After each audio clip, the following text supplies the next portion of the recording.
আমার একটু বেশি রান্না, বাড়িতে বিশ্বকর্মা পুজো, আমাদের দোকানে নেওয়াটা, আমার হাতে কষা খাসির মাংস না খেলে ওদের নাকি আজকের দিনটাই সম্পূর্ণ হয় না। ঠিক আজকে বড় কড়াইতে রান্না করছি, বিশ্বকর্মা পুজোর লোক খাবে। তেল দিয়ে দিয়েছি, গোটা গরম মশলা, জিরে, তেজপাতা সব ফোড়ন দিয়ে পেঁয়াজগুলো ভালো করে ভাজা করে নেব। আদা বাটা, জিরে বাটা, লঙ্কা বাটা দিয়ে, রসুন বাটা দিয়ে ভালো করে কষিয়ে গোটা টমেটো দিয়ে দিয়েছি।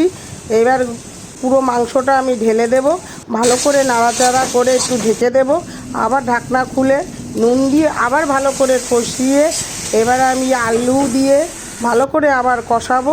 কষিয়ে এবার হলুদ দেব, হলুদ দিয়ে আবার কিছু সময় কষাবো। যত কষাবো খাসির মাংস তত খেতে টেস্ট হবে, কালার বেশ এত সুন্দর আসবে, লাল লাল কালো টাইপের আসবে।